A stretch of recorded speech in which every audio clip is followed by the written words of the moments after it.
En primer lugar, el poder es temporal por esencia. Entonces, tienes que tener una distancia con lo que significa el poder y entender cuál es la naturaleza del poder. Si tú crees que el poder es privilegio, yo soy el que manda, etcétera, en muchos sentidos, pues te va a ir mal. Te vas a enfrentar a cosas muy difíciles en tu vida. El punto de vista femenino siempre es fundamental y me es más o menos familiar. Entonces entiendo muy bien que para ser una sociedad igualitaria, libre, feliz, tienes que tener igualdad de género y la mujer tiene que tener un lugar seguro y reconocido. Si no logras eso, tu sociedad va a tener muchos problemas, llámese violencia, frustración. Nosotros tenemos que lograr como meta de esta generación, de la que formamos parte, que México alcance lo que entendemos como su grandeza, o sea, que ya no sea un plan a futuro. Llevamos 200 años pensando. Ya merito, sí. Ya casi. Ya casi. No, vamos a hacerlo ahorita. Pues no tenemos otra vida. Entonces, y creo que tenemos todo para lograrlo. No creo que sea yo ingenuo, creo que lo podemos hacer. Y que el momento es ahora.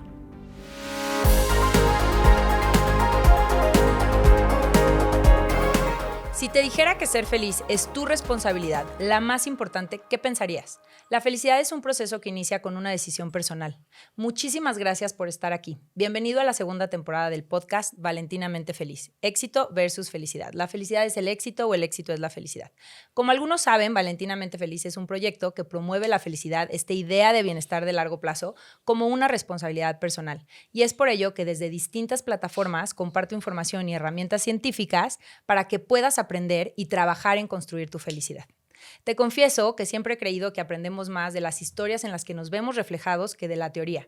Así que esta segunda temporada del podcast quiero acercarte historias de personas en distintos ámbitos, deportistas, periodistas, famosos, políticos, personajes del mundo empresarial, en fin, personas con historias que admiro, pero sobre todo grandes seres humanos, para que puedas encontrar esperanza, inspiración y tal vez llevarte uno que otro tip que te ayude en tu camino de construir felicidad.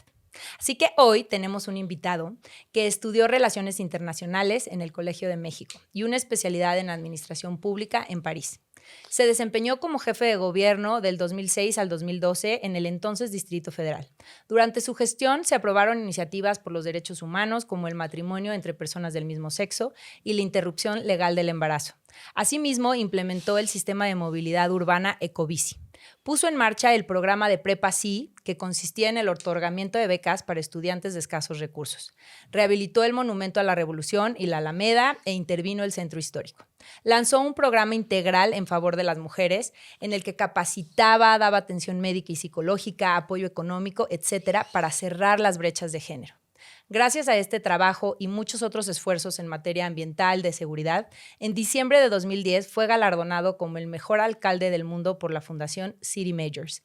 En 2012 fue nombrado presidente de la Red Global de Ciudades Seguras por el programa ONU Habitat. Ha ocupado diversos puestos en el servicio público, entre ellos secretario de Desarrollo Social, de Seguridad Pública y secretario general de Gobierno en la Ciudad de México, así como diputado federal. Desde 2018 es el canciller de México y ha librado grandes adversidades para nuestro país, como la negociación del Tratado de Libre Comercio y la importación de vacunas de COVID a nuestro país. Papá de 5, esposo de Rosalinda Bueso, lector incansable, amante de México, hombre de familia, feminista de hueso colorado y, aunque muchos no lo saben, una persona con gran sentido del humor. Actualmente, como todos sabemos, es precandidato con muchas posibilidades a la presidencia de la República. Marcelo Ebrard, bienvenido. Hola, muchas gracias por invitarme. Muchas gracias por estar aquí. Buenísima la síntesis que hiciste. ¿Sí? Sí. ¿Te gustó? Me gustó muchísimo, muchas gracias. No, gracias a ti. Gracias por invitarme. Oye, pues quiero invitarte a que te quites la corbata porque quiero entrevistar a Marcelo. No al canciller, no al político. Quiero que sea una charla casual y que platiquemos. Que estemos más relajados. En confianza, exactamente. Sí, yo encantado. ¿Qué te parece? Sí. Venga. ¿Quieres que me quite mi corbata? Venga. No, me la quito. Quitas ahorita me la voy a poner. Exacto. Platicamos.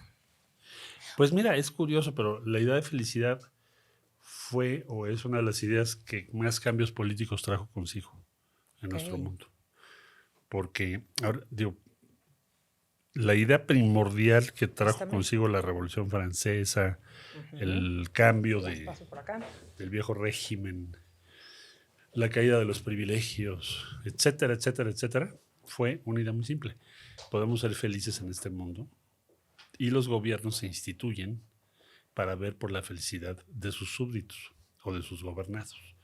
Esa idea fue una de las ideas más poderosas de la historia de la humanidad y trajo consigo la caída de las monarquías, todo lo que pasó con la Revolución Francesa y después. Me encanta, porque, bueno, aparte la Constitución de Estados Unidos lo tiene. Porque es ¿no? una Lo idea establece. rusoniana muy, muy, bueno, no solo de él, pero muy importante por su impacto político, porque hasta antes de eso, todo era en otra vida vas a ser feliz, no en esta. Postergar. Oye, pero es que posponer. me va re mal y me pasa esto. No importa, carga tu cruz para la me próxima. fui a la RU, me mandaron a la guerra, en fin. No, en la otra vida. Hasta que te dijeron, oye, no, es en esta vida. Y aparte, nuestras instituciones tienen que ver, crear condiciones, ¿no? Para que tú puedas ser feliz. Eso es una idea Exacto, al final del poderosísima. día es como el fin último de la vida de Hay cualquier un libro persona. maravilloso que se llama Historia de la Felicidad, te lo voy a regalar. Gracias. Que es la idea política. O sea, Ok. cuál fue su impacto y por qué es importante. Entonces dice, toda la historia de la humanidad, las primeras imágenes felices y sonrientes son los años 60 del siglo XX. Antes todo el mundo estaba así, salvo la Mona Lisa, que es una cierta muy sonrisa. Pero sutil. si te fijas, es raro ver sonrisas. Sí. ¿Estás fijado? Muy. Sí. Muy. Entonces, la vida era muy dura, ¿no? Bueno, total, aquí estamos. Me encanta. Y sí lo voy a leer. Sí, te lo mando. Está padre. Muchas gracias. De a ti, hombre. Aquí en el espacio de Valentinamente Feliz promovemos que la felicidad no es un estado de ánimo, ¿no? Hacemos la distinción entre ser feliz y estar feliz. Estar feliz es un estado de ánimo asociado a emociones agradables de sentir, pero ser feliz es una idea mucho más ambiciosa que tiene que ver con construir bienestar de largo plazo en diferentes áreas. Entonces está el bienestar espiritual, que tiene que ver con el propósito, el bienestar físico, que tiene que ver con la salud y el autocuidado, el bienestar intelectual, que tiene que ver con ese aprendizaje profundo y satisfacer la curiosidad que tenemos todos los seres humanos.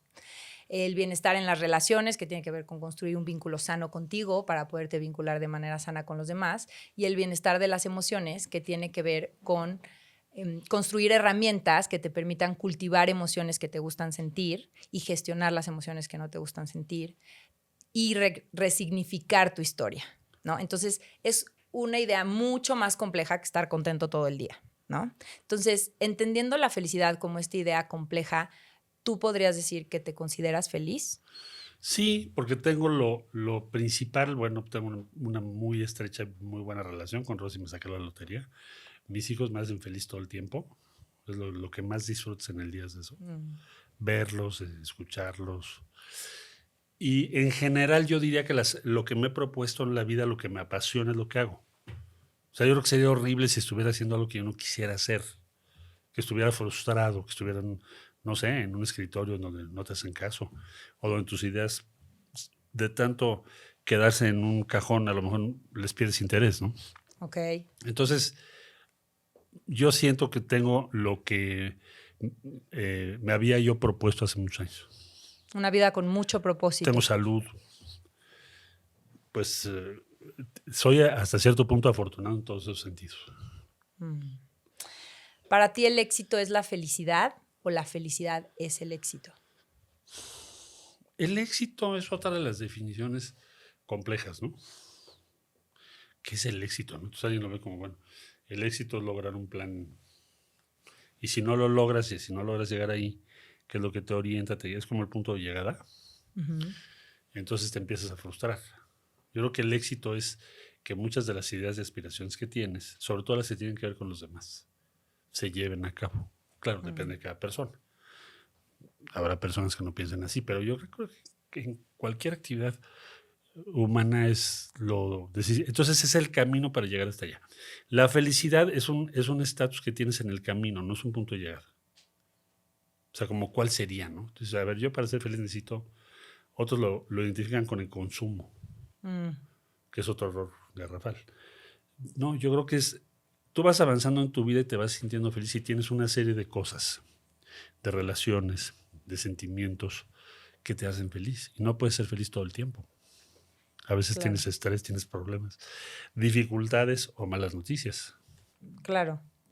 Pero ahí podrías estar conservando el ser feliz, aunque no estés feliz, ¿no? Obviamente Sí, te vas a preocupar, te vas a estresar, te vas a sentir ansiedad, pero esa construcción compleja de tener una buena relación con Rosy, sí, tener tus hijos, un claro. proyecto, propósito, salud, Tú va a seguir tienes una esfera de estando. felicidad. Exacto. Como esa Sí, red, yo ¿no? Esa coincido, claro que construcción. sí. De acuerdo. Rosy dice que eres el ave fénix. Y incluso en tu libro compartes que si algo tienes es esta persistencia ante la adversidad. Entonces, sé que muchas veces es difícil separar, y más en tu caso que tienes 30 años siendo Sí. político, muchas veces es difícil separar al político de la persona. Pero me gustaría que nos compartieras 1 o 2 momentos de adversidad no políticos. O sea, ya en muchos lados hemos hablado del exilio, en tu libro hablas de Sí. diferentes momentos de adversidad a nivel profesional. Pues la adversidad es cuando se mueren gentes que tú quieres mucho. Pues de repente se Ok. muere tu mamá y dices, híjole, ¿no? Mm, O se muere en mi caso también mi mamá grande, en fin. O mi papá hace poco, pues eso es una adversidad importante. ¿Cómo le haces para lidiar con la muerte? Que te va a estar asediando pues, toda la vida. Y que Parece no una- nos preparan para ello. Pues no. Ahora, es una adversidad muy humana, pero compleja. Lo que no te puedes permitir es la depresión o la autocomplacencia. Ok. Porque ahí sí, quién sabe dónde te vas. No porque te lo prohíbas, sino porque hay que procesarlo de otra forma. Adversidades, bueno, hay muchas en la vida, muy diversas, que no son necesariamente políticas, ¿no? Ujú. En la política y en toda actividad humana, el contenido sustantivo son las relaciones humanas. Entonces, quítale la vestimenta de política. Entonces, la traición, el que digas, ¿y este cuate qué le pasa, no? O sea, ¿por qué está haciendo esto? Bueno, ese tipo de adversidades las ves con más frecuencia, pero no es solo de la política, es en general una condición humana. Ok. Y tienes que hacerte la idea que así va a ser y sortearlo y que no te afecte tanto. Ok. Eso es lo que yo he aprendido en la vida. Ok. Y creo que esto que dices es como muy importante porque muchas veces hay personas que están esperando a que no haya adversidad para ser felices, ¿no? Y lo que yo No. siempre les digo es, pues te vas a morir siendo infeliz porque la adversidad es parte inherente de la vida. Entonces, yo creo que el punto de intersección entre la adversidad y la felicidad es justo eso, la resiliencia, la antifragilidad. ¿Cómo capitalizo esa adversidad? Bueno, eso me recuerda mucho una clase que tuve que me impresionó mucho, de un maestro cuando estuve en Francia, que fue a dar una plática, que es un filósofo. Ok. Entonces dijiste, bueno, pues va a venir un filósofo, a lo mejor esto va a ser un poco etéreo, ya sabes. Tómense ¡Rollo! eso de un rollazo metafísico que sí. Bueno. Entonces llega este cuate y dice, a ver, y nos empezó a hacer preguntas, ¿no? ¿Qué resiliencia? Y al final me cayó muy bien y dio una plática sobre su experiencia de vida muy fuerte, porque él se lo lleva en un campo de concentración, nunca vuelve a ver a su familia, a los 7 años. Sobrevive, y su primera pregunta después de que sobrevivió es, bueno, ¿y yo por qué sobreviví? Wow. Empezó a construir todo y decir, bueno, ¿qué voy a hacer? Amargura.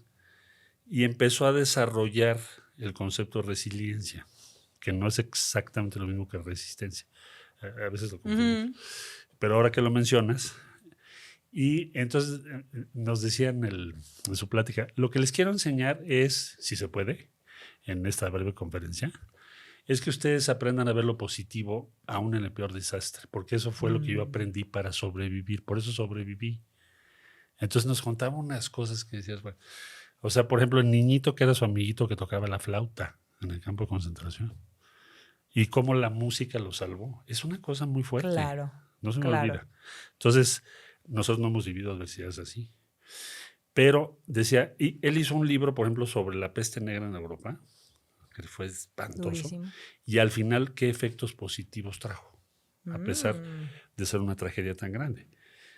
Y lo mismo dijo ahora con el COVID, que hizo un artículo diciendo, bueno, pues sí es una tragedia espantosa, pero vamos a valorar más nuestra salud, va a cambiar nuestra valoración de nuestra pareja, de la gente que nos rodea, por la tragedia. Entonces, siempre ver cuál es el vínculo, cuál es la grandeza humana en el peor desastre. Y esto me recuerda mucho que ese es el principio de la psicología positiva. Sí. ¿No? O sea, a diferencia de la psicología tradicional que se enfoca en el trauma, en la carencia, en el área de oportunidad, en la crisis, la psicología positiva hace 25 años surge a partir de decir, ¿por qué no empezamos a estudiar los sistemas, las parejas, las organizaciones que sí funcionan para entender qué hacen y replicarlo en las que no? Entonces, si bien no ignora la crisis y el área de oportunidad, sí se apalanca en lo que sí hay para poder resolver lo otro. Yo estoy totalmente de acuerdo. Y en parte también ahora estamos viviendo un mundo digital en donde tenemos una serie de vínculos afectivos nuevos. ¿Quién sabe la inteligencia artificial que traerá consigo? Todo el mundo la ve unos como un riesgo y otros como una posibilidad. Pero también va a influir en eso, de lo que estás hablando ahorita, porque tienes vínculos afectivos que son digitales. No conoces a esas personas. Y te validas a partir de su retroalimentación. También, si estás en su chat, pues órale, ¿no? Le crees. Sí, totalmente. O sea, las referencias de credibilidad, comunidad, se están digitalizando y ya no son personales. Hasta autoestima. Entonces, sí estamos viviendo algo mayor en esa línea que dices. Y creo que otra cosa como muy importante relacionado a esto es que es un músculo que se fortalece. No es como que de un día a otro tú digas, ya voy a ver todo lo positivo vos siempre y ya sea así. No, es más, yo diría que tenemos una cierta predisposición a ver las cosas con un pesimismo grande. Uh-huh. Exacto. Tenemos una predisposición. Sí, es el famoso sesgo de negatividad. Por lo menos aquí en México, sí, tenemos un sesgazo. Sí. Pero al final es esta parte... Hay otros países que es al revés. Sí, exacto. Que dices, a ver, ubícate, ¿no? Sí, se van. Ya superaron Y nosotros estamos un poquito en el otro. El sesgo de negatividad, sí, totalmente. Oye, ¿cuál ha sido una relación personal, amigos, familia, pareja, que te haya marcado, que haya sido significativo, que esté siendo significativa en tu vida? Bueno, obviamente con Rosy, pero ya la mencioné, y ha sido una relación sumamente importante para mí. Yo diría que en la escuela generas muchos, tanto con compañeros, que fueron muy influyentes en el sentido de la interacción que tuvimos, en emprender cosas nuevas, en incursionar en muchos temas que no teníamos idea en esa época, tal cuando teníamos 15 años, 17 años. Okay. De ir oye, ¿por qué no nos vamos a la Mixteca oaxaqueña a ver qué es, no? Nunca habíamos ido. Entonces hacíamos cosas medio inusuales. Ok. Bueno, y eso tiene una influencia muy grande.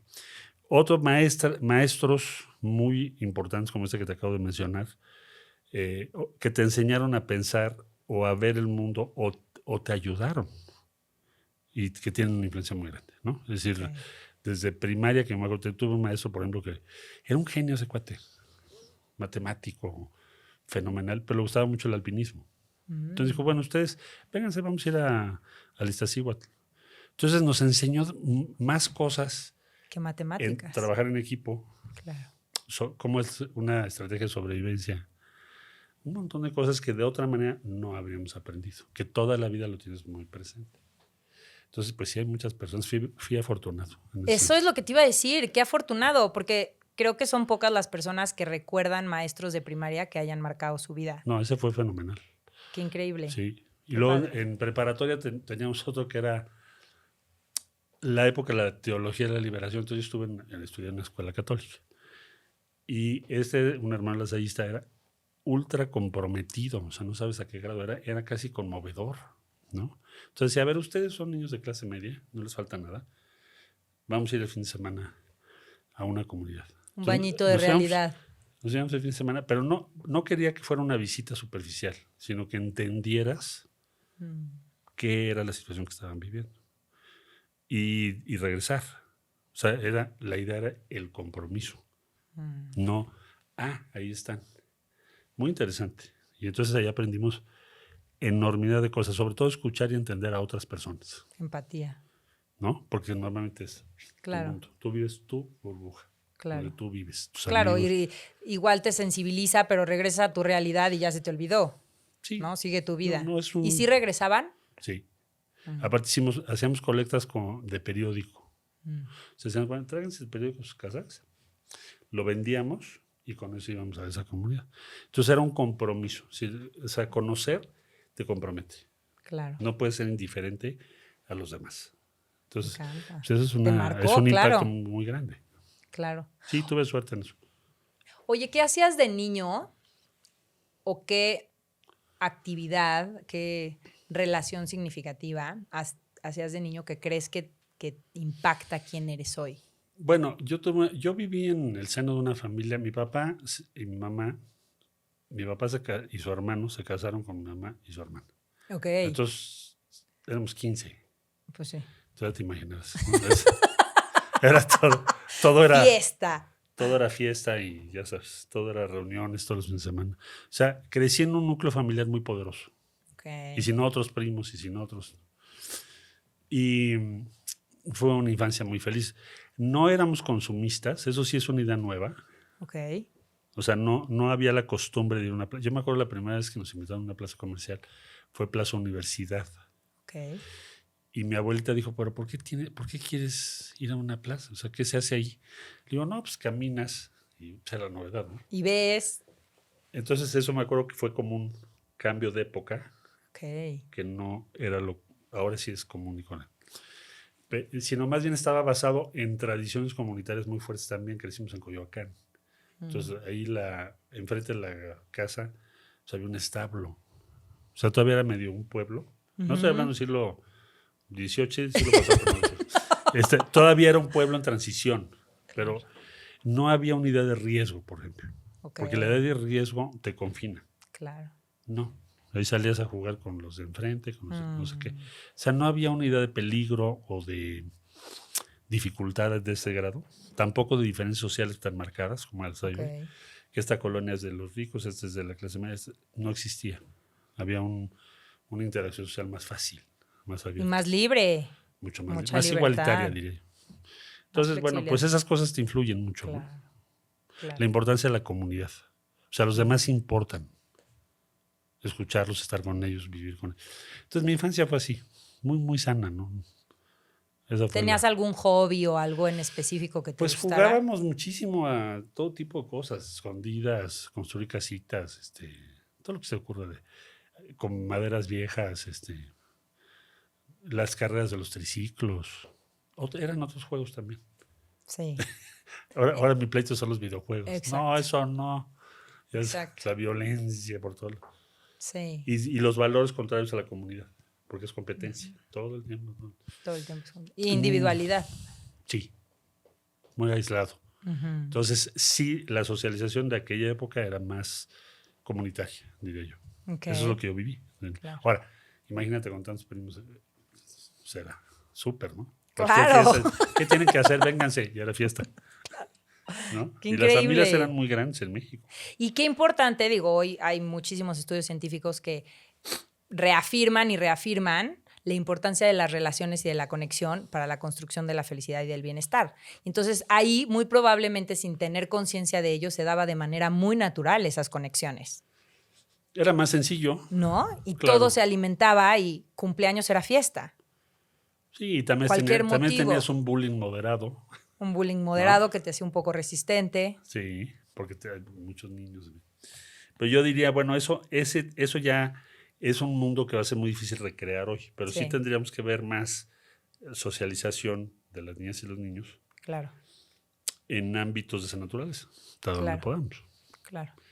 Oye, cambiando un poco de tema, sabemos que tu historia está llena de pues manejo de crisis, impredecibles, imponderables. Área de urgencias. ¿No? Área de urgencias.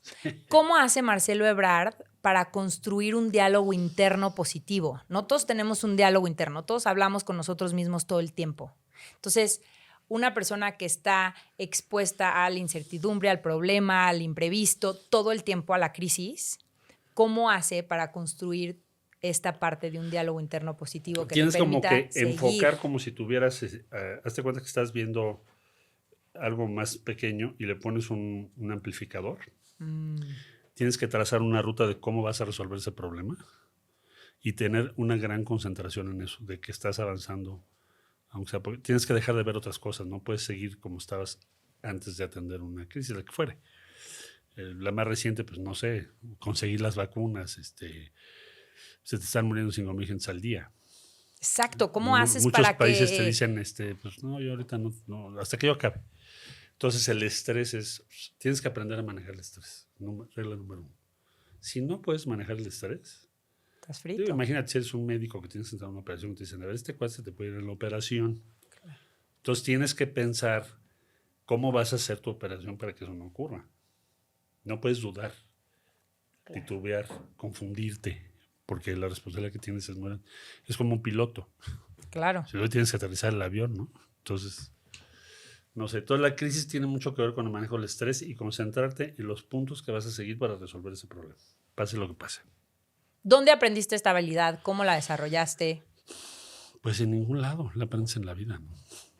Mira, yo el primer trabajo que tuve trabajos, pero no trascendentes. El primer trabajo que me impresionó mucho fue después del sismo en la ciudad. Que era, yo me acuerdo ese día en la mañana, hazte cuenta que era un bombardeo. O sea, iba yo rumbo al centro, en un carrito que tenía como un Nissan, y a la altura del viaducto, yendo hacia el Zócalo, tuve que parar el coche del tamaño del movimiento que había. O sea, todos nos paramos en Tlalpan. Y de repente, frente a mí, a lo lejos, vi una nube entre color café y gris, gigante. Hazte cuenta, como si estuviera caído una bomba. Que era ceniza, escombros, o sea, pero a una escala muy difícil de describir. Bueno, entonces, ese impacto, y luego llegar y ver todo lo que estaba sucediendo, que dices, ¿qué es lo que debo de hacer? Entonces, primero, yo era el responsable de todos los cheques de un programa muy grande de empleo. Okay. Entonces se me ocurrió, dije, tengo que subir y bajar los cheques porque si no la gente no va a recibir su dinero en todo el país. Entonces, esa es mi responsabilidad. Me ayudaron unos militares que fueron los primeros que llegaron, que hicieron un montón de cosas, la verdad, heroicos. Entonces, uno de ellos me dijo, tienes que subir, pues yo te ayudo. Y subimos, con una cuerdita por ahí, porque las escaleras estaban medio rotas. Subimos al piso 8 y bajamos las cajas. ¡Wow! Yo ni me di cuenta de todo lo que estaba haciendo. Entonces tú dices, ya eso lo aprendes. O sea, te vas curtiendo. Luego ayudar a la gente que estaba atrapada ese mismo día. En fin, todo eso fue el aprendizaje más importante para mí en cuanto al manejo del estrés. Porque otro, pues dices, me voy por el riesgo. No, claro, no puedes irte. Porque es importante la gente que está ahí, claro, aunque no la conozcas. Claro. Son dos tipos de reacciones, ¿no? Entonces tienes que elegir. Y yo creo que la vida, cada quien te va probando y te va formando. Pero sí, es como dices tú, la adversidad es todos los días. Eso fue una adversidad. Pues, ¿cómo te imaginas eso? Sales a trabajar y es una hecatombe. Claro. Y qué importante ser consciente de que siempre tienes este poder de elegir, ¿no? O sea, tú pudiste haber elegido irte a buscar a tu mamá y sin embargo estuvo este sentido de responsabilidad de puedo hacer una acción, bajar estas cajas. No los puedes abandonar porque y es un impacto de muchísima gente. Sí. Wow. No te puedes ser indiferente. Exacto, ¿no? Exacto. Y luego tratar de ayudar en lo que se pudo o lo que tú puedas a otras personas que están ahí. Claro. Y yo creo que mucha gente tomó esa decisión. Yo vi a muchísima gente ayudando ese día. En el 2017 nos tocó vivir eso también. ¿No? Muy cañón. Como muy impresionante. O sea, todo el mundo ayudando como podías. Una colectividad y una generosidad especial. Sí. Entonces, sí, tú tienes que elegir y eso es lo que te va formando y vas a ir aprendiendo cómo manejar el estrés porque imagínate, me nombran jefe de la policía. Pues qué estrés, ¿no? Claro. Dices, oye, va a pasar ahorita algo a alguien que yo conozco. O sea, claro, te vuelves como el responsable de todas las personas que viven aquí. Sí, claro. Y tienes que manejar ese estrés. Claro. En tu libro hablas del efecto Pigmalión, ¿no? Que es esta mirada apreciativa. Cuando hablabas de tu abuela, ¿no? La importancia de rodearnos de personas que nos sumen, que crean en nosotros. Incluso ella fue la que te impulsa a ir al colegio de México. ¿No? Entonces, mi pregunta es, ¿cómo haces para, por un lado, rodearte de personas que crean en tu proyecto, que crean en ti, que tengan retroalimentación positiva, que te impulsan, que te motivan, sin caer en el canto de las sirenas? Yo creo que hay una diferencia muy grande entre las dos, porque te lo va dando el trato diario, te lo va dando. A la gente le tienes que valorar a tu equipo por lo que es capaz de hacer. Y el segundo componente es por sus convicciones. Entonces, la realidad es que te van midiendo las convicciones también. A veces no las puedes medir en la primera vuelta, ¿no? O sea, la primera dificultad ves el oportunista, ves el adulador, ves el que nada más ve por sí. O sea, los vas conociendo a las personas. Toma tiempo. Es una de las cosas más difíciles. Mi padre, que en paz descanse, ese sí era un genio para eso. Veía a una persona y te decía, es así. O sea, pa, ¿cómo le haces? Estás equivocado. Y al año, sí, ¿eh? Estaba ¡Profeta! hasta peor que de lo que me dijiste. Bueno, entonces, no se equivocaba, no sé cómo le hacía. Tenía no sé, un sentido especial. Pero bueno, los que somos más terrenales, humanos. Tienes que educarte en eso. Ahora, la adulación es lo peor que hay. Y la puedes detectar, porque siempre existe. Siempre. Pero tiene sus excesos, ¿no? Que dices, ya te has vuelto un maestro en la detección. La adulación es una de las principales indicadores de la falta de autenticidad. Claro. De una persona. Claro. De la deshonestidad de una persona. A mayor adulación, más desconfianza. Claro, totalmente. ¿Verdad? Principio de confianza, sí. ¿No es cierto? Entonces ya, ay, jefe. Y dices, híjole, cambia el tono, man. Es más no falso. Soy tan maravilloso. Es más falso que una moneda esas de híjole. No me digas, o sea, lo vas con, pero sí te toma tiempo. Muchos, y a veces muchos desengaños que te llevas también. Claro, claro. Inevitable, ¿no? En esas Entonces, fallos de lectura. Ánimo sí, resolución sí, buen humor sí, pero no adulación. No aceptar la adulación, ya sabes. Eso no. Y que también es una habilidad que has ido construyendo. Lo vas haciendo conforme pasa el tiempo. Claro. Y a veces no te sale, ¿eh? Tampoco somos exactos. ¿No eres tu papá? No. Mi papá sí era increíble. Qué bárbaro. ¿Qué te da miedo hoy? Pues te da miedo, yo creo que dejar de repente a mi familia, las cosas que tendrías temor, por los niños, por Rosy. ¿Qué otra cosa te puede dar miedo? Pues casi ninguna otra cosa. O sea, más sobre esos serían los temores. Lo demás pues, lo puedes enfrentar. Lo que sea. No hay problema. Ok. ¿Cuáles son 2 valores que guían tu vida? Pues yo creo que, para decir 2, sería lealtad a tus convicciones. Siempre ser leal a lo que tú eres y crees. Aunque pues a veces eso sea conflictivo. También con las personas. Con las personas que te ayudan, que te apoyan, que están contigo. Tienes que ser leal toda la vida. Siempre. Claro. El otro valor, pues yo diría la integridad. Pues, ser íntegro, ¿no? Oye, mañana te vas a cambiar de ideología, pues no, man, ¿no? Porque te conviene. Eso puede ser que en la política sea una tensión. Y una tentación. Pues sí, vas en contra de muchas recomendaciones de política, que lo que importa el fin justifica los medios. No estoy muy en esa idea. Y ya no los tuve. Si no, pues digo, no habría tenido la vida que tuve, ¿no? Claro. Ya es muy tarde para estar ahí. Okay. Ni quisiera estar ahí. Y que iría también mucho en contra de esta autenticidad, ¿no? De serte fiel a ti. Pues a veces tienes que negociar, tampoco puedes ser flexible. No puede ser, ¿no? Ya pero sabes, tiene un límite. Pero tú siempre defines hasta dónde vas a llegar. Claro. Es esto no me gusta y no quiero. Ya, hasta ahí llegaste. Claro. Oye, hay una frase muy famosa que es que el poder a los inteligentes los marea y a los tontos los vuelve locos, ¿no? Sí. Y bueno, para ejemplo de ello, sobra, ¿no? Allá afuera hay muchísimos. ¿Qué haces tú para mantener los pies sobre la tierra? ¿O qué plan tienes tú para mantener los pies sobre la tierra si llegaras a ser presidente de México? Yo creo que vas aprendiendo a lo largo de tu vida. En primer lugar, el poder es temporal por esencia. Entonces, tienes que tener una distancia con lo que significa el poder y entender cuál es la naturaleza del poder. Si tú crees que el poder es privilegio, yo soy el que manda, etcétera, en muchos sentidos, pues te va a ir mal.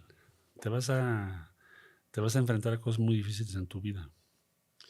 Yo creo que guardar tu Sobre distancia. todo cuando se acabe, ¿no? Porque siempre es temporal. Te vas a dar cuenta que es falso, mucho de lo que Claro. tú crees. Y que lo que abusaste se te va a revertir y lo que dejaste de hacer, pues también, Claro. ¿no? Entonces, guardar una distancia. Nunca olvidar que un día no vas a estar ahí. Estás temporalmente. No eres, ya sabes, el clásico que abre el refri en la noche y empieza a echar su discurso. ¿Sabes? No es cierto. Ni eres de la última coca del desierto, ni eres el más esto. A lo mejor tienes algunas habilidades, pero estás ahí.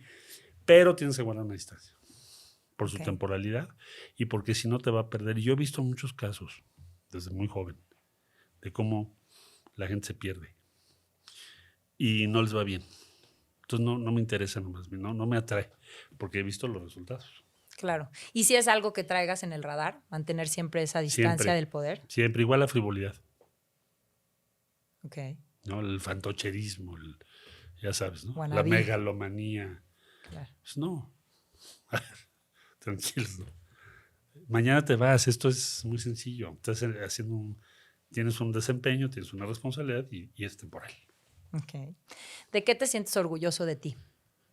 De lo que he logrado, de mi familia y de dónde estoy, de que pueda yo hacer una diferencia, ¿no? Frente a la vida de muchas otras personas. Depende de ellas, de lo que ellas decidan. Pero que te has preparado para eso. ¿Qué palabra describiría tu vida? Lucha. Lucha. Eso es luchar todos los días. ¿Qué significa México para ti? Pues todo lo que me interesa en el mundo. Yo cuento en mi libro que desde muy niño yo crecí en una familia en donde hubo una idea de México es hazte cuenta, una superpotencia, ¿no? Okay. Somos una superpotencia cultural, venimos de civilizaciones importantísimas. O sea, yo no crecí en un medio en donde pensaras que México era menos que otro país. De hecho, por eso me impactó cuando fui a Estados Unidos, porque vi la diferencia de riqueza. Entonces, ¿cómo lo explicas? ¿No? Un niño de 10 años que dice, a ver, nosotros somos todo esto, checklist. ¿Por qué? Entonces, nosotros tenemos que lograr como meta de esta generación, de la que formamos parte, que México alcance lo que entendemos como su grandeza, o sea, que ya no sea un plan a futuro. Llevamos 200 años El pensando. ya merito, sí. Ya casi. Ya casi. No, vamos a hacerlo ahorita. Pues no tenemos otra vida. Entonces, y creo que tenemos todo para lograrlo. No creo que sea yo ingenuo, creo que lo podemos hacer y que el momento es ahora. Eso está padrísimo. De hecho, otra de las cosas que muy relacionado a esto te quería preguntar es, ahora que he tenido como la oportunidad de estar en ciertos eventos y ver la gente de verdad cómo tiene su esperanza, ¿no? Y muchos mexicanos y mexicanas tenemos la esperanza de un México mejor, de vivir mejor, de ser una superpotencia, de que esa grandeza de verdad florezca y demás. ¿Eres consciente de la responsabilidad que eso implica? Absolutamente. Y además tienes que hacerte la pregunta todos los días de qué vas a hacer para lograr esas expectativas. Cumplir, claro. ¿Cómo cumples? ¿Qué vas a hacer? ¿Cómo lo vas a organizar? Entonces yo creo que tenemos recursos inmensos en nuestro país en las personas y sus experiencias, porque la vida en México es difícil. O sea, digamos, el problema que tenemos nosotros como punto central es cómo podemos garantizar que el que trabaje y se esfuerza le vaya bien. Sí, un mérito, ¿no? Digo, porque no ciertos pasa. Sistemas que te den esa certidumbre, o sea, dices, de si me rifo. ¿Por qué en México el Claro. 75% de las personas, si nacen pobres, van a seguir siendo pobres, no importa lo que trabajen? Claro, lo que hagan. Eso en es el indignante, camino. ¿no? Bueno, Claro.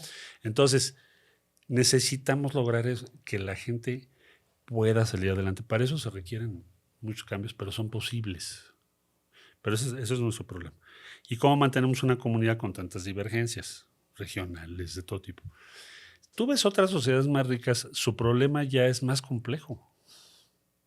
No la tienen tan sencilla comparativamente hablando. No, o sea, ¿cuál es ahorita la preocupación principal en Estados Unidos? Tus jóvenes consumen fentanilo y se mueren por consumir fentanilo.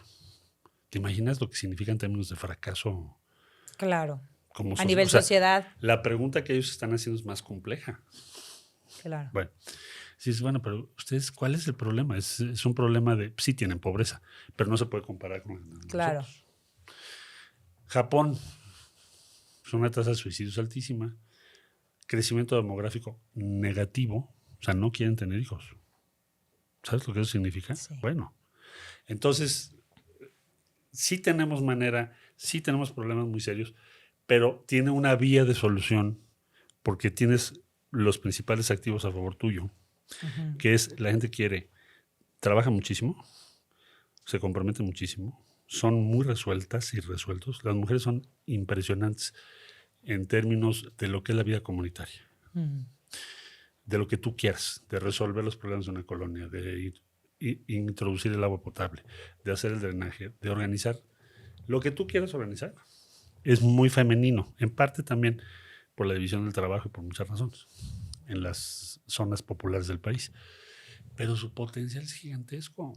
Ahora, tenemos que hacer la tarea, porque todo está en contra. ¿Por qué está todo en contra? Pues porque así son nuestras reglas, nuestras normas, los privilegios que todavía hay. Bueno, entonces eso se puede cambiar, sí, se puede. Por ejemplo, acceso a servicios financieros, 30%. ¿Qué onda? O sea, tú llegas a la India, es el 100%, 98%. Oye, las mujeres que acceso tienen a financiación, no tienen. Sí, no, me muero. ¿Cómo? ¿Y propusimos en la ONU un fondo que se llama Fondo Ellas. Ya sabes el pleito en la ONU. Oye, pero ¿por qué ellas nada más? Porque ellas no tienen crédito. Y menos en tu país, así que mejor guardar silencio. Claro. Te debe dar pena. Claro. Entonces hicimos un fondo que empieza a trabajar este año, cuyo único propósito es que las mujeres en general en el mundo puedan empezar a tener acceso a recursos para lo que quieren hacer. O sea, para que puedan emprender. Si no, ¿cómo le van a hacer? Indispensable para construir felicidad. O sea, te da paz, te hace estar abierto a oportunidades, te hace dejar pasar otras oportunidades, libertad, flexibilidad, te abre una ventana control. Gigante. De libertad. Y de autorrealización. De autogestión, de sentido de agencia. Eso lo podemos hacer aquí. ¿Por qué no tenemos eso a gran escala? Se han hecho muchos esfuerzos. Hay que hacerlo a gran escala y tenemos los recursos. Pues entonces hagámoslo. Claro. Ideas nuevas. Claro.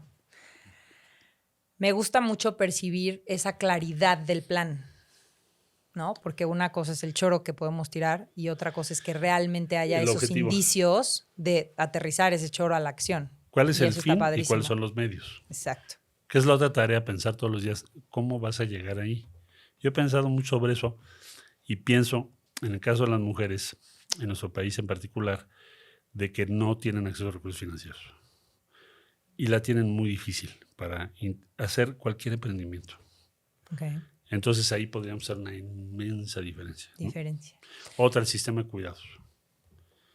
Porque el 33% de la población económicamente activa son mujeres. Oye, ¿y el otro 17%? No, pues está haciendo en cuidados de todo tipo que no les ayudamos. Entonces no pueden son remunerados. Entrar a la población. Entonces habría que organizar el sistema de cuidados para que ellas puedan. Esto significa que si las guarderías, que si las escuelas, que si... Bueno, ver los horarios de las escuelas. Tienes que ir por los niños a la 1:00. Sí, ¿no? ¿Por? Y a veces te avisan el martes que el jueves salen a las 12 porque hubo revisión de no sé qué. Entonces les vale. Paran de pestañas, como que tenemos que hacer otra organización para otra sociedad. Sí, suena súper. Sí. Justo te quería preguntar, ¿qué significan las mujeres para ti? ¿No? En tu libro compartes tu mamá grande. Pues yo crecí en un mundo muy femenino. Tuve esa suerte. Como una perspectiva muy femenina, tanto de la política como de la acción cotidiana, de la reflexión, muchas razones. Porque mi otra abuelita también era sensacional. Bueno, mi mamá igual. Entonces, el punto de vista femenino siempre es fundamental. Y me es más o menos familiar. O sea, siempre pienso así. Entonces, todas las actitudes machistas me exasperan. Entonces, entiendo muy bien que para ser una sociedad igualitaria, libre, feliz, tienes que tener igualdad de género. Y la mujer tiene que tener un lugar seguro y reconocido. Si no logras eso, tu sociedad va a tener muchos problemas. Llámese violencia, frustración. Hay muchas formas de que tú puedes ver eso. Entonces, como que sería la tarea primordial. Entonces, llegamos a la ONU y les digo, a ver, México propone una política exterior feminista digo, somos muy poquitos países. Se me quedan viendo este cuate que le pican, ¿no? Entonces decía yo, por una razón, porque la mayor parte del mundo no les reconoce igualdad. Entonces, ¿cómo creen ustedes que vamos a construir una sociedad global mejor si la mitad de los países que están aquí todavía están peleando que quitemos lo que ellos llaman el lenguaje de género? Incluyente. No sabes el pleito que hubo en el G20.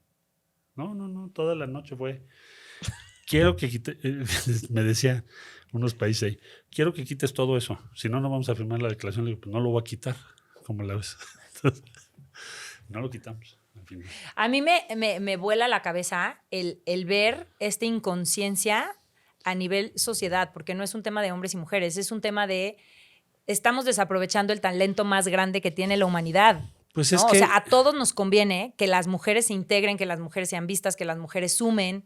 La base de la felicidad humana es que tengas condiciones de igualdad. O sea, que por eso fue tan revolucionario. O sea, la felicidad y la igualdad van de la mano. La igualdad no puede ser exacta, no te la puedo imponer. No me refiero a eso. Me refiero a que si tú quieres hacer algo, participar en algo, tengas todos los caminos para derechos hacerlo. Y oportunidades. ¿No? Antes claro. no les dejaban ir a la universidad. Votar. La gran revolucionaria, claro. ¿no? Olympe de Gouges, que ella quería defender al rey. Me dijo, ella dijo, denme oportunidad y yo como mujer defiendo al rey y los reto en la asamblea. Pues la acabaron guillotinando. Es la que hizo la Declaración de los Derechos de la Mujer y las Niñas. Revolución Francesa. Bueno, regresando a donde estamos ahorita. Si no tienes una sociedad más igualitaria en género, no vas a tener una sociedad más feliz. Yo creo eso. Y para todo el mundo es lo mismo, porque el primer sufrimiento es la desigualdad de género. Sí. Y esa es la que forma la sociedad. Claro. Pues entonces, porque aparte por eso se siguen perpetuando los mismos problemas. Y el sufrimiento, sí, ¿no? Totalmente. Oye, ¿quiénes son esas personas con las que te permite ser vulnerable? Esos lugares seguros a los que acudes. Porque al final, pues en tu carrera, traiciones, adversidad, sí, partidos, crisis, cuidado. Bla, no puede ser. Andas en tu tanque desde la mañana. No puede ser abierto y transparente con todo el mundo. Exacto. No, pues en la casa, con muy pocas personas, gente muy querida, que conozcas bien, pues poca gente. Yo no soy muy abierto, ni soy fiestero, ni muy socialité, nada. Yo mi trabajo y mi casa. Rosy, ese es el lugar seguro. Sí, y mis hijos. Que es muy necesario, ¿no? Tener ese lugar seguro en donde al final, aparte está medido por la ciencia, sí. ¿no? O sea, cuando miden los niveles de bienestar en los empleados, el empleado que está encargado del servicio al cliente y que siempre tiene que sonreír, sufre muchísimo en sus niveles de bienestar, porque no puede ser el mismo. Hay una dicotomía entre lo que realmente está sintiendo y lo que tiene que expresar por su función y su trabajo. Siento que puede pasar un poco lo mismo, ¿no? O sea, tu función es resolver, dar la cara, estar al frente, ser líder, fuerte. ¿Y qué pasa ¿Y qué pasa cuando no? Porque eres humano ¿no? No, yo sí tengo mi espacio muy seguro y feliz. Y es tu base de estabilidad. ¿No? Sí, tienes toda la razón. En donde no eres juzgado, en donde te quieren por quien eres, no por lo que resolviste ni por lo que lograste, en donde te permite ser vulnerable y decir, estoy que me lleva a la fregada. Sí, sí, claro. Sí existe. Sí, es mi casa, que es tu casa también. Gracias. ¿Tienes la valentía de pedir ayuda cuando necesitas? Sí. Sí hay que saber pedir ayuda también. No es muy frecuente, pero tienes que saberlo pedir. Y no te quita nada. Tampoco puedes hacerlo indiscriminadamente, puedes equivocar ahí también. Sí. Es muy importante a quién le pides ayuda, ¿no? ¿Y en qué? ¿Y en qué? Sí, totalmente. Pero sí tienes que estar preparado para saber, en esto tengo una limitación o necesito que alguien me ayude. Claro. ¿Cuál es tu artista más escuchado? Pues mira, yo vivo en una casa en donde todo el mundo pone... Ahora ya está un festival coreano. ¿Ah, sí? Va a ser en agosto. Ok. Y bueno, ya sabes. Hasta ya llevé a Rosy a un concierto. Sí, vi. Hizo una muy buena con el canciller de Corea, porque le dije, bueno, como yo fui al concierto de K-pop, entonces tú tienes que aprenderte una canción en español. Ok. Me dijo, ok, acepto el reto. Muy simpático este cuate. Se puso a estudiar Bésame Mucho. Y me va mandando el video de su reunión de todos los embajadores de Corea y él cantó en español Bésame Mucho. No, Me dijo, estamos a bueno. mano. Le dije, no, Ok. ya estás.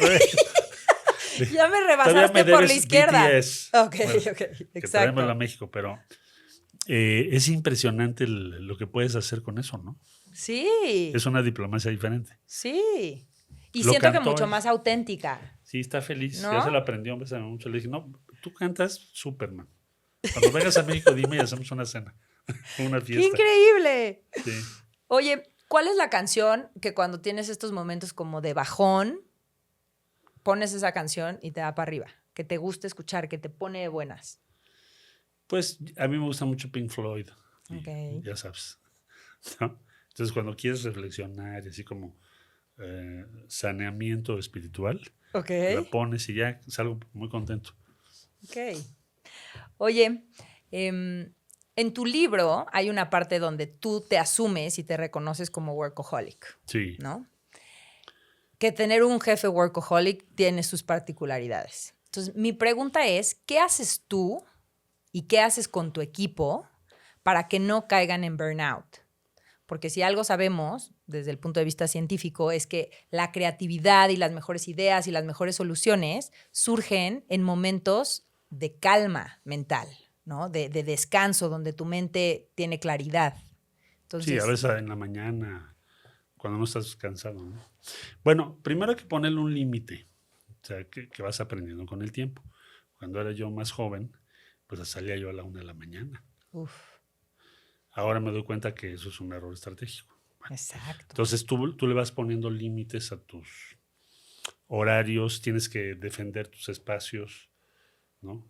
Procuro ir casi todos los días a comer a la casa si se puede, si no estoy de viaje. Procuras, tú mismo vas poniendo limitaciones y te vas dando cuenta que puedes ser más productivo y lo mismo con tu equipo, porque si no los destruyes, ¿no? Claro. Si les hablas en la noche, un día vente a la oficina, yo creo que a la tercera ya le creaste un problema en su casa, Claro. porque le estás quitando su tiempo con su familia. Entonces, pensar en un equipo sano es pensar también en la familia de los que te rodean. Es importante eso. Y a veces no los tomamos en cuenta. Yo mismo he ido aprendiendo eso con el paso del tiempo. Y que eso desafía mucho la creencia, desde mi punto de vista equivocada, que tenemos en México, en donde por horas, ¿no? El que chambea es el que está muchas horas, cuando es una visión cero estratégica. O sea, tú puedes estar pocas horas de trabajo efectivo y después irte al gimnasio o al cine o con tus cuates o con tu familia y tener ese balance de vida que te permita Sí. ser mucho más productivo en Tienes las 8 toda horas la- de chamba que Toda tienes. la razón, no es por horas de estancia. No. Que es lo que te dicen, ay, es el que más trabaja, ¿no? Es el primero en llegar y el último en irse. Y nos enseñó mucho la pandemia, Sí. porque en la oficina en Cancillería, pues sabemos 2,000 gentes. ¿Cuántos estábamos en la pandemia? Pues les dije, váyanse a su casa todos, se me van a contagiar. Tuvimos gente que murió. Entonces, se fueron a su casa. Yo creo que la secretaría estábamos menos del 10%. Lo indispensable. Para operar. Y yo dije, pues a lo mejor se nos va a caer toda la actividad. No, sorpresa. O sea, siguió operando muy bien. Por ejemplo, las evacuaciones de mexicanos por todos lados. Claro. Hicimos un mapa de decir, bueno, ¿y ustedes qué hacen en Turquestán, ya sabes, Oriente? ¿Qué haces en Etiopía en la zona de guerra civil? Pues ahí estaban, 2 religiosas en una misión. O sea, las y los mexicanos estamos en todo lo que se te ocurra en el mundo. Es más, ese mapa lo mandé a hacer y lo vamos a presentar porque es fantástico. No solo dónde estás, sino qué estás haciendo. Wow. Las cosas que hacemos, las mexicanas y los mexicanos, bueno, fue un gran descubrimiento. Entonces, toda la evacuación de eso se hizo desde las casas de muchas funcionarias y funcionarios. No era necesario que estuvieran ahí y tampoco es necesario que estén 12 horas y quién sé qué. Eso ya es el pasado. Claro. Y no es cierto que se reduzca el compromiso, hasta se aumentó. Se aumentó. Porque Porque pudieron están más lograr felices, cierto balance están más- de vida y familia, Exacto. tranquilidad. La angustia. Claro. Que me decían, es que estar aquí en la oficina, en mi casa, está todo el mundo así. Si voy a regresar, si me va a dar el COVID, si no sé qué. Claro. Y bueno, vete a tu casa. Y nos fue bien. Nos fue bien. Tienes toda la razón. Qué gran lección y qué gran Sí. aprendizaje para llevar a los esfuerzos futuros. Pues yo creo que ya estamos tratando de organizarnos de otra forma. En Me la encanta. Cancillería, no regresar a la anterior, sino de otra manera. Reinventarse. Sí. A nivel Y les he organizacional dado también. chances. Si quieres trabajar en tu casa, ok. Hay unos que trabajan 2, 3 días a su casa. O sea, ya hay muchas modalidades. Híbrido, claro. Sabemos que eres un trituralibros. ¿Cuáles son los 2 libros, no tus favoritos, los que han marcado tu vida en mayor medida? Pues es difícil saberlo, pero yo diría que uno que me marcó mucho es un libro de un señor que se llama Marc Bloch, que lo que hace es explicar por qué Francia, siendo una potencia, en 1940 perdió en 3 semanas frente a Alemania. Entonces su pregunta era, ¿por? Entonces la respuesta que él tiene después de que te dice, a ver, el ejército era parecido, etcétera, etcétera, los tanques, los aviones, etcétera, dice, fue una derrota intelectual. Porque el Estado Mayor francés se preparó para la guerra anterior y no vio venir lo nuevo. O sea, ¿por qué se me quedó muy grabado? Porque siempre tienes que pensar en las tareas que tengo yo a mi cargo, si estoy preparándome para lo que va a venir o estoy haciendo algo inercial, pensando en lo que fue. Es una gran lección. Lo aprendió, patrón repetido. Eso me... Y la otra, el otro libro favorito es Hannah Arendt, un libro fantástico que se llama La banalidad del mal. Okay. Porque a ella la mandaron al juicio de uno de los peores nazis de la Segunda Guerra Mundial, su juicio en Israel. Y ella escribe un libro diciendo, bueno, sí dice muchas cosas, pero dice una cosa fundamental. Es muy cierto que lo que esperábamos era encontrar un monstruo, no sé, que fuera horrible con sus hijos, un criminal, un tipo horrendo. Y la verdad es que es un burócrata cualquiera. Si hubiera vivido en otra época, pues a lo mejor habría vendido aspiradoras. Entonces pone en tela de juicio wow, qué todo fuerte. lo que pensamos sobre el bien y el claro. mal. Esto es un libro que me impactó mucho de la originalidad del argumento, ¿no? Sí. Puede haber muchos otros, ¿no? El 18 Brumario de Luis Bonaparte, de Carlos Marx. En fin, hay muchos libros muy importantes. El último libro de Piketty sobre la desigualdad. Bueno, hay tantos libros, pero esos dos en particular son ideas impactantes. En tu libro mencionas, y en muchas partes lo percibí, este amor a México, ¿no? Y es algo como Sí. con lo que yo me identifico profundamente. Entonces, mi pregunta es, hacia afuera yo percibo mucha indiferencia, ¿no? No nada más al momento de ir a votar, sino al momento de cuidar tu casa, de respetar las reglas, de colaborar en lugar de competir, ¿no? O sea, esta mentalidad individualista de, pues me da igual, yo no tengo nada que agradecerle a este país, doy por hecho N cosas, y cuando sales y ves que hay mujeres, conocí una mujer, paréntesis, de las refugiadas de Afganistán. Entonces, cuando yo le preguntaba qué es lo que más te gusta de mi país, me dijo sentir que mi pelo se mueve con el viento. Sí. ¿No? O sea, ves que me acuerdo de eso, se me pone la piel chinita. Entonces, siento que muchas veces no somos conscientes de todo lo que este país sí tiene y lo damos por hecho. Entonces, llega un momento en donde ya no sé si la indiferencia al país es lo que genera la falta de amor propio, la falta de amor a México, o si la falta de amor a México es lo que genera la indiferencia al país, ¿no? Como que fue primero, si el huevo o la gallina. Entonces, en este reflejarme en tus palabras en el libro y sentir, sí, amamos a México, queremos algo mejor, creemos en él, ¿cómo piensas combatir esta indiferencia y este desamor por el país en caso de que llegues a ser presidente? Yo tuve la experiencia aquí como jefe de gobierno en la ciudad, pues de enfrentarme a todas esas cosas. Por ejemplo, retos como... Déjame ponerte el caso de las bicicletas. Fui a ver en 2008 a la alcaldesa de Copenhague. Bueno, entonces ya llegué, platicamos y le dije, a ver, dime cuáles son tus consejos, qué me aconsejas sobre las bicis, porque en México las bicis ya no existen. Habíamos cerrado Reforma los fines de semana.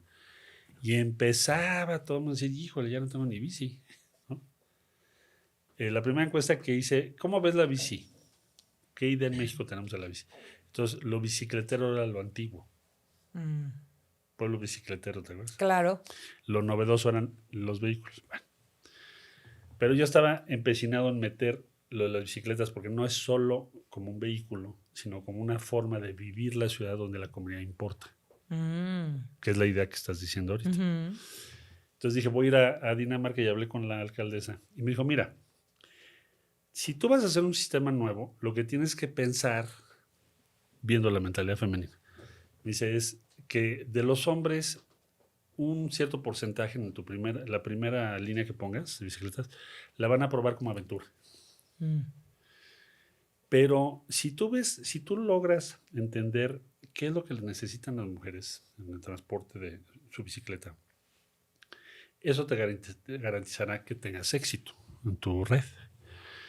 Entonces se lo encargué para empezar a una mujer que fue Marta Delgado, que ella fue la que hizo el diseño.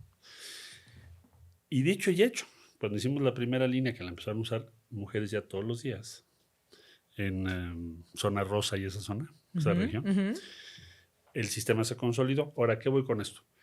La Ciudad de México tenía entonces, no sé ahora, pero tenía entonces cuando empezó este sistema que lo empezaron a usar las mujeres, como acabo de decir, tenía una de las tasas más bajas de destrucción de las bicicletas. Es decir, habíamos previsto el 5% de destrucción de las bicis. ¿Por qué te las destruyen? Voy a una reunión internacional, llega el alcalde de París, que era Delano, muy a la francesa, ¿no? Nosotros pusimos 10,000 bicis y quién sabe qué y así, ¿no? Entonces, cuando me toca mi turno, le digo, oye, ¿cuántas bicicletas te destruyeron en tu primer año? De 10,000. Me dijo el 40%. Luego, Barcelona, no, pues el 15%.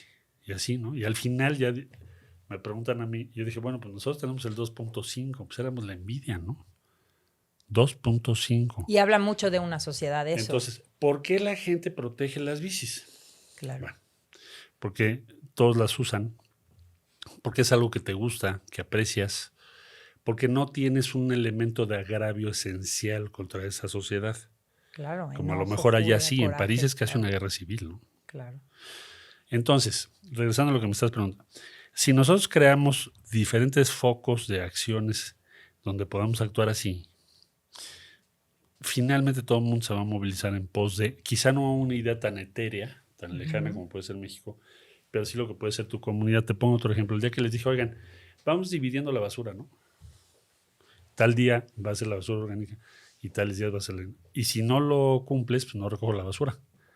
Pero nos fue muy bien en la ciudad, en aquel ensayo. Entonces, tu potencial de trabajo común es más grande del que suponemos.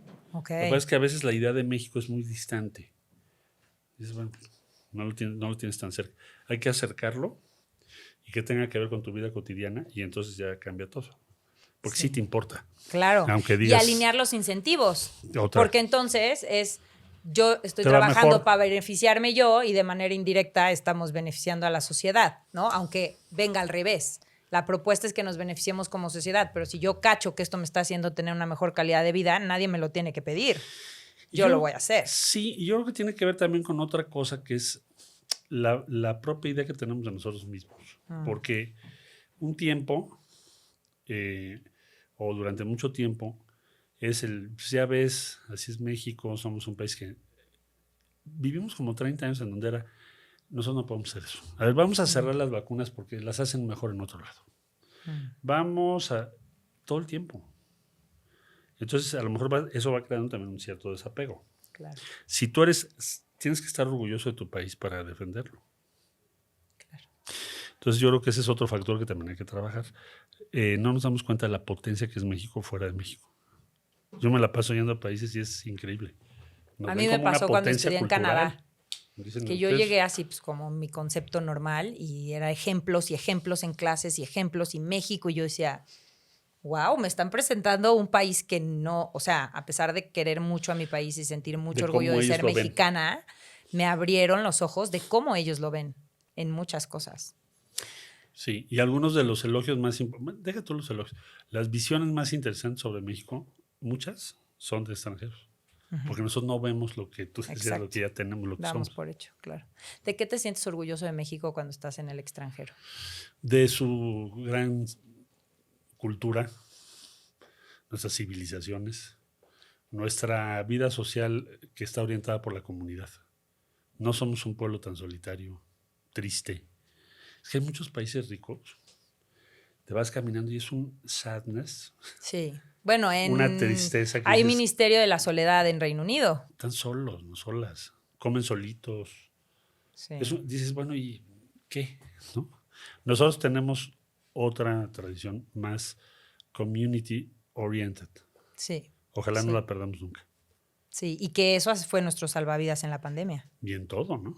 Y en todo. Es nuestra forma de vivir. Sí, sí.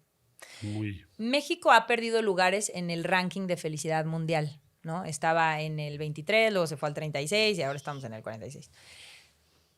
¿Qué rollo con eso? O sea, si llegaras a ser presidente, ¿cómo pondrías en la agenda, en la mesa, para retomar Pues, esos yo creo lugares? que tu objetivo es ese. Habría que definir qué entendemos. Voy a volver ¿Qué entiendes por a entiendes? tu primera pregunta. ¿Qué vamos a medir para poder evaluar en dónde estamos? Ujú. Esa es una buena discusión para empezar.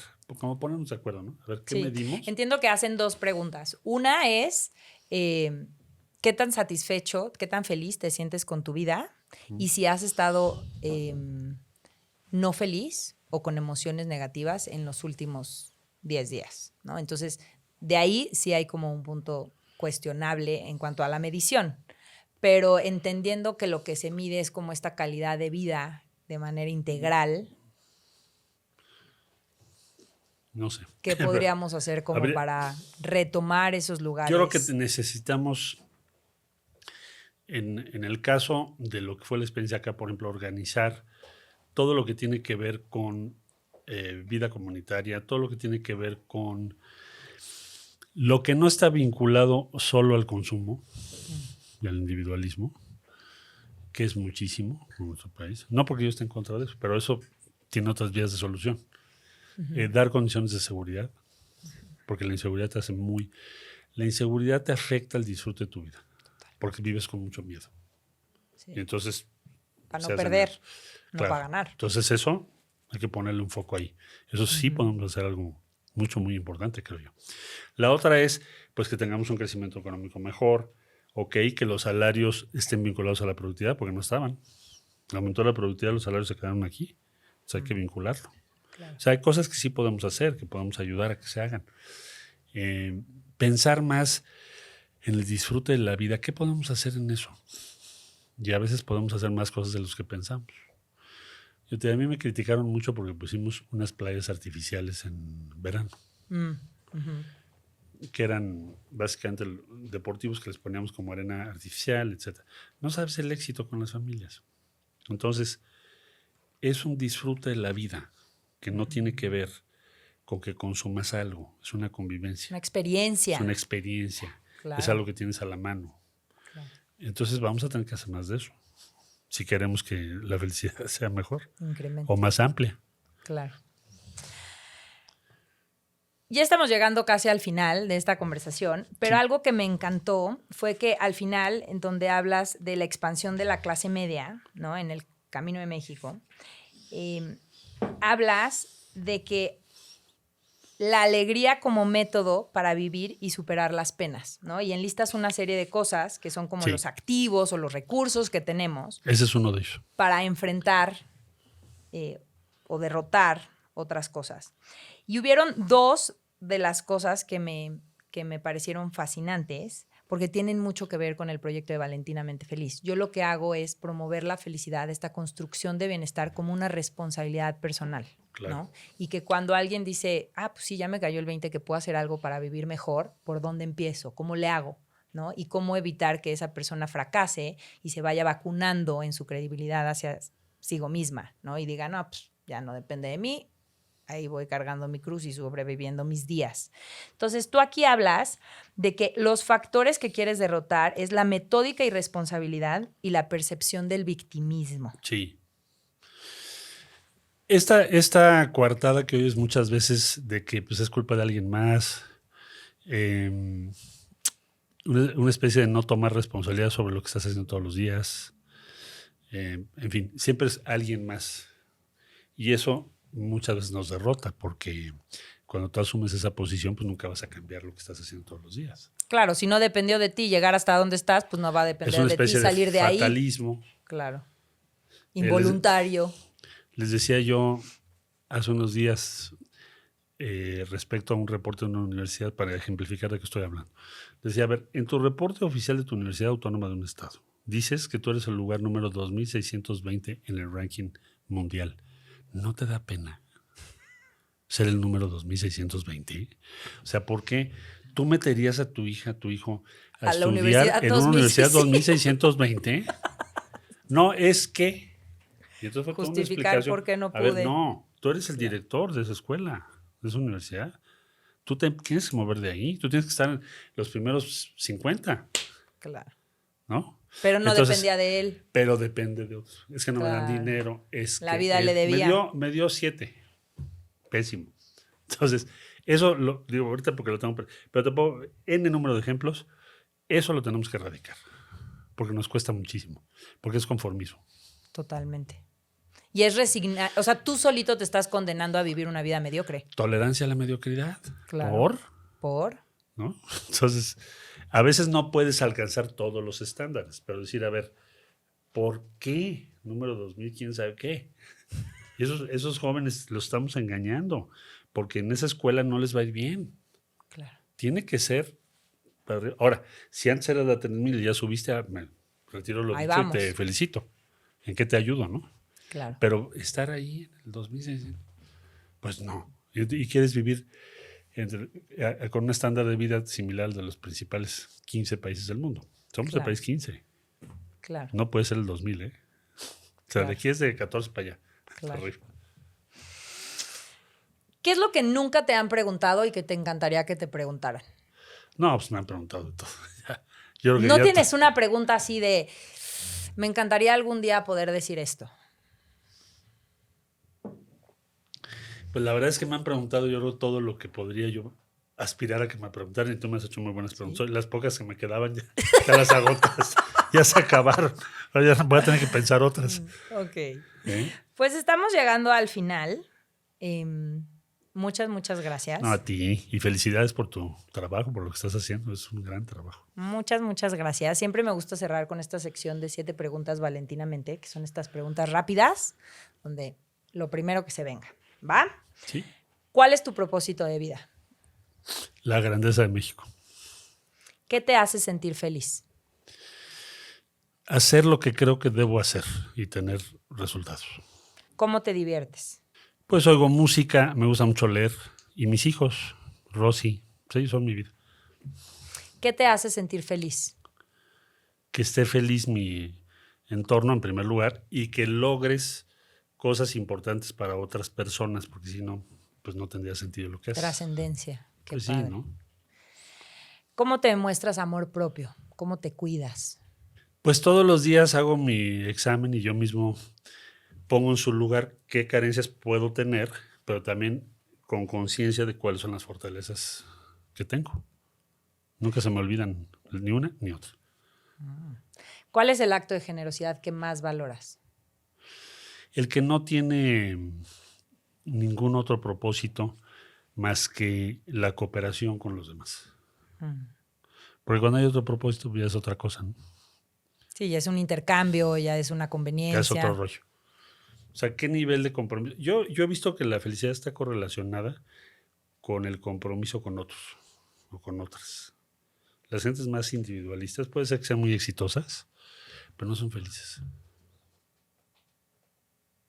No les importa nada más que lo suyo, ¿no? La codicia es un sustitutivo de la falta de afecto. ¿Qué es lo que más le agradeces a la vida? Pues todo lo que me ha dado, que está aquí en esta síntesis. Desde la familia en la que nací, todo lo que ha sido en mi vida hasta el día de hoy. Yo soy un hombre muy agradecido. Con una gran historia, ¿no? con muchas cosas que has vivido, pero sí le tengo una gran gratitud a la vida porque me ha ido muy bien. O sea, Sí, o sea, me refiero a esta parte de vivir intensamente, de dejar el alma en la cancha, de hacer, de estar en la arena, no de estar tras bambalinas, aplaudiendo o criticando mientras ser espectador, el rollo no espectador, exacto. Ser espectador es incómodo, ¿no? Te es incómodo. Hay que estar ahí. Claro. Es bueno, esto hay que hacerlo así, pues entonces hazlo. Promuévelo, comprométete. El compromiso es la base. Tenemos esta alcancía de la gratitud, que lo que hace es ayudar a las personas a construir el hábito de la gratitud, ¿no? Y entonces la gratitud lo que hace es ver el vaso con la mitad de agua medio lleno, ¿no? Claro. Al momento de ver lo que sí hay, lo que sí tuve, lo que sí fui suficiente, Entonces el chiste es que todos los días a la misma hora agradezcas, agarres un papelito y agradezcas 3 cosas por las que estás agradecido y las vas echando. Entonces, a diferencia del diario de la gratitud, que es una libreta donde apuntas, la cierras y la metes en el buró, aquí pues se va llenando la cajita y cuando tienes esos días de bajón y que estás... Sacas ahí algo. Exacto. Y ves que hay muchísimos motivos por los que has agradecido, bendiciones en tu vida, que sí hubo, que sí fueron suficientes.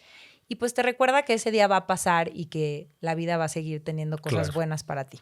Entonces, en lo que cierro el programa, me gustaría que tomaras este papelito y que anotaras 3 cosas por las que estás agradecido y las vamos a echar en esta cajita. Espero que esta información te haya gustado, pero sobre todo que te haya servido. Ojalá haya despertado en ti las ganas de elegir por y para ti, de retomar tu poder de construir tu mejor versión y de responsabilizarte con hechos de tu felicidad, para que puedas trabajar todos los días en construirla. Si crees que esta información es valiosa y puede servirle a alguien más, compártela y así nos estarás ayudando a acelerar esta revolución de felicidad. Suscríbete a nuestro canal de YouTube, dale like, comenta y si tienes alguna duda o quieres profundizar en algún tema, puedes encontrarme en mis redes sociales como @valentinamente_feliz. Muchas gracias por estar aquí. Gracias por compartir conmigo lo más valioso que tienes, que es tu tiempo. Hasta pronto, nos seguimos escuchando y recuerda que ser feliz es tu responsabilidad. Muchas gracias. Gracias, lo voy a poner. Muchas gracias. Gracias a ti, felicidades de verdad. Qué gozo. Encantado. Gracias. Muchas gracias.